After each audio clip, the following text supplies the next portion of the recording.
Tervetuloa seuraamaan Nuorten Exitin luentoa. Mä oon Netta ja tämän luennon aiheena on nuoren seksuaalisuus ja seksuaalikasvatus. Tämä luento on osa meidän seksuaaliväkivaltaa ennaltaehkäisevää luentosarjaa. Nuorten Exit tarjoaa tukitapaamisia etäyhteydellä vanhemmille ja muille, joiden nuoria seksuaaliväkivalta tavalla tai toisella koskettaa. Tukitapaamisia tarjotaan myös 13–29-vuotiaille, joilla on ollut rajoja rikkovia kokemuksia. Näitä etätukitapaamisia voi varata verkkosivulta osoitteesta nuortenexit.fi.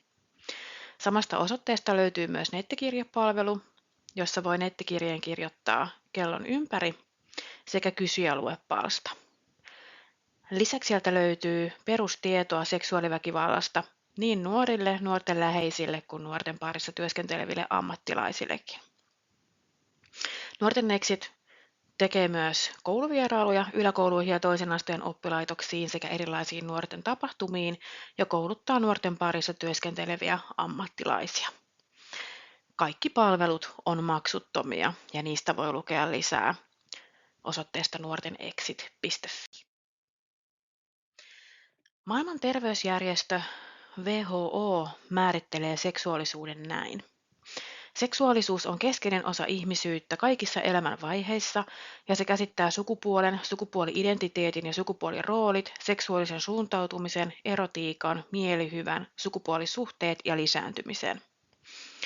Seksuaalisia kokemuksia ja seksuaalisuuden ilmenemismuotoja ovat ajatukset, fantasiat, halut, uskomukset, asenteet, käyttäytyminen, seksuaalisuuden harjoittaminen, roolit ja suhteet. Vaikka seksuaalisuus voi pitää sisällään kaikki nämä ulottuvuudet, ihminen ei aina koe tai ilmene niitä kaikkia. Biologiset, psykologiset, sosiaaliset, taloudelliset, poliittiset, eettiset, lailliset, historialliset, uskonnolliset ja hengelliset tekijät vaikuttavat vuorovaikutuksessa seksuaalisuuteen. Ihminen on seksuaalinen syntymästä kuolemaan, myös silloin, vaikka hän ei koskaan olisi seksuaalisesti aktiivinen, vaikka toisten ihmisten kanssa. Seksuaalinen kehitys tapahtuu yhdessä muun kehityksen kanssa asteittain ja yksilöllisesti. Seksuaaliseen kehitykseen voi tutustua esimerkiksi seksuaalisuuden portaiden kautta, jotka löytyy netistä. Lapsen seksuaalisuus on erilaista kuin nuoren ja aikuisen, ja tässä nyt keskitytäänkin enemmän nuorten seksuaalisuuteen. Seksuaalikasvatus on osa seksuaalioikeuksia, jotka kuuluu kaikille ihmisille taustaan katsomatta.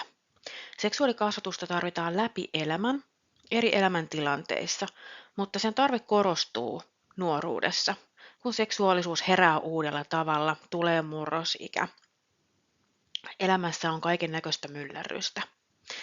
Seksuaalikasvatusta tulisi antaa ennakoivasti, eli esimerkiksi kuukautisista nuoren tulisi tietää jo ennen kuin kuukautiset alkaa. Tai ennen kuin lapsi saa älypuhelimen, hänellä on tärkeää olla tiedossa se, että miten voi toimia, jos kohtaa epämiellyttäviä tai epäilyttäviä yhteydenottoja tai joku pyytää esimerkiksi alaston kuvaa. Seksuaalikasvatusta tulee antaa ikätasoisesti, eli esimerkiksi pienten lasten seksuaalikasvatus ei pidä sisällään seksiä tai ehkäisyä, vaan enemmänkin turvataitokasvatusta, hygieniasta huolehtimista, erilaista ystävyyteen ja ihastumiseen liittyviä asioita, kun sitten taas nuoren kohdalla se on erilaista. Normikriittisesti ja tilannekohtaisesti. Ja tilannekohtaisuudella tarkoitetaan sitä, että mitä ilmiöitä esimerkiksi tällä hetkellä nuorten keskuudessa tai vaikka sosiaalisessa mediassa tapahtuu. Niitä on tärkeää käsitellä nuorten kanssa silloin, kun näitä ilmiöitä on esillä. Ja seksuaalikasvatus on osa lapsen ja nuoren muuta kasvatusta, eikä aina täysin jotenkin erotettavissa muista kasvatustilanteista. Seksuaalikasvatusta antaa viralliset tahot, kuten koulu, ja myös epäviralliset tahot, kuten vanhemmat tai seksuaalikasvatusta saadaan myös ympäristöstä, sarjoista, elokuvista, musiikista, ystäviltä, sosiaalisen median vaikuttajilta.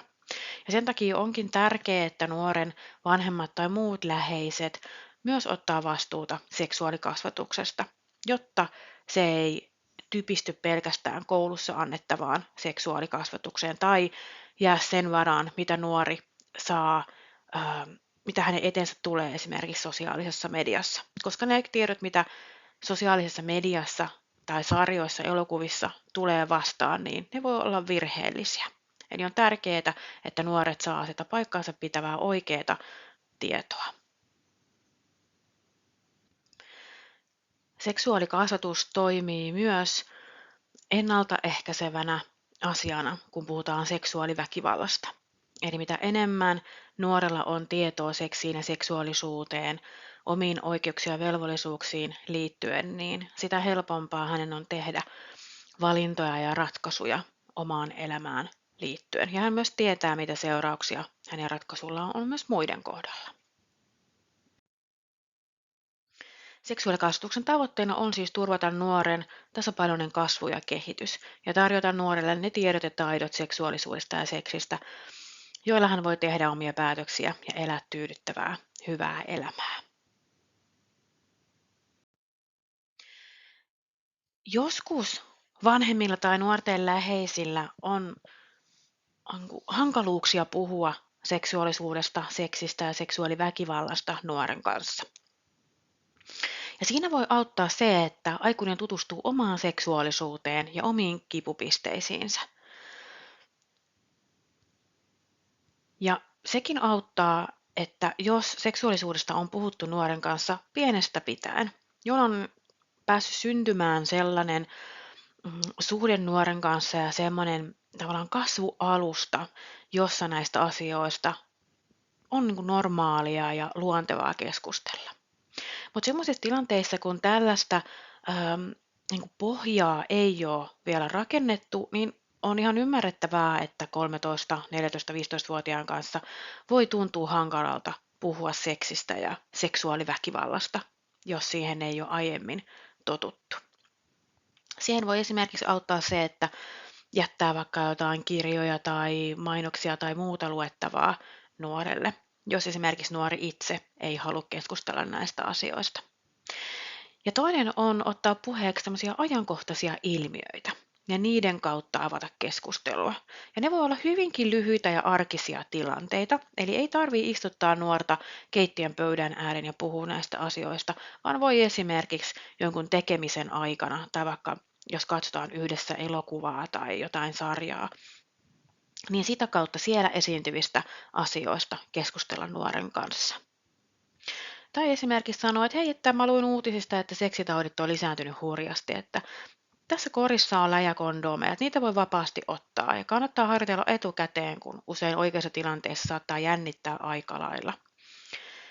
Ja vaikka ohjeistaa siihen, että kondoomeja on myös eri kokoisia.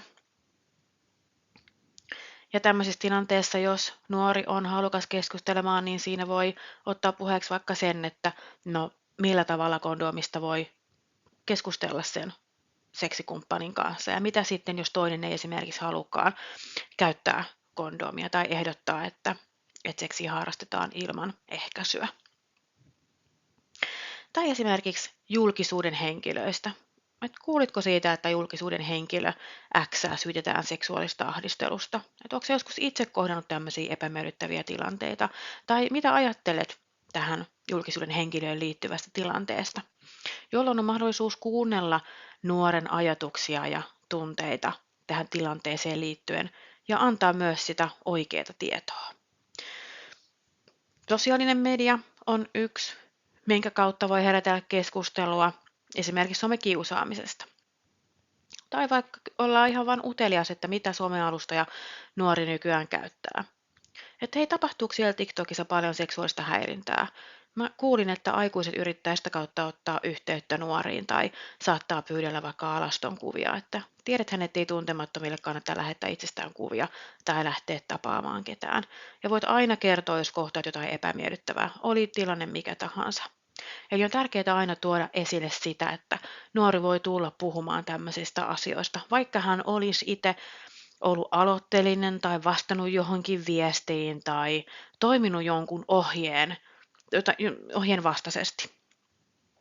Ja tuoda esille myös sitä, että nuori ei ole koskaan itse syyllinen siihen, jos hän on kohdannut seksuaaliväkivaltaa, olisi se sitten tapahtunut verkossa tai jossain fyysisessä kontaktissa. Ja aikuisena on myös tärkeää, että myös verkossa tapahtuvaan seksuaaliväkivaltaan ja kiusaamiseen suhtaudutaan vakavasti.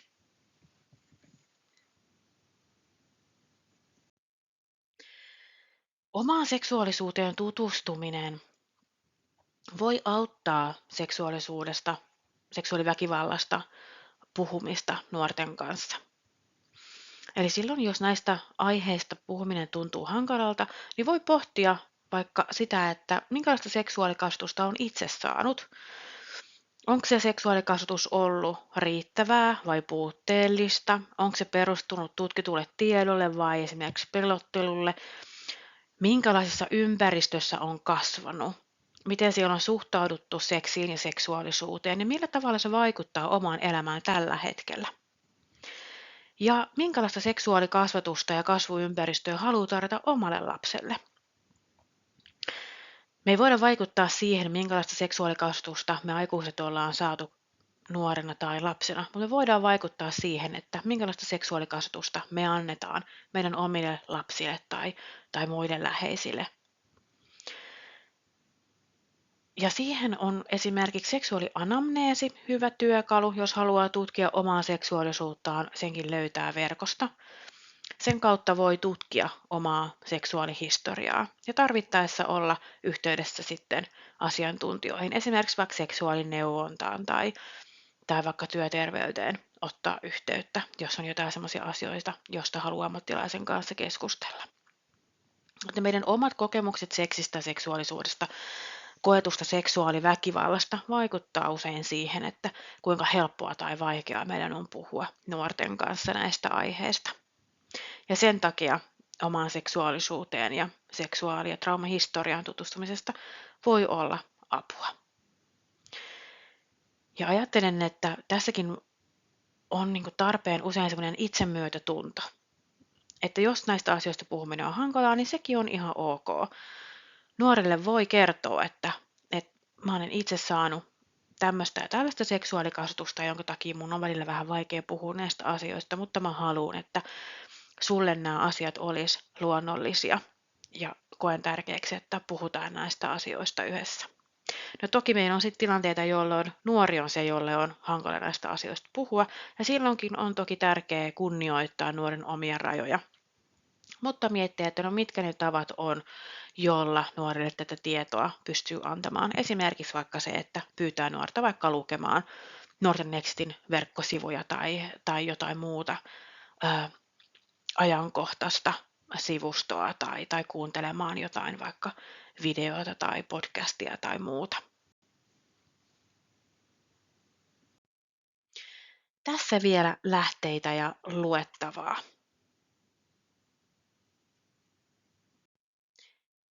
Kiitos kun kuuntelit.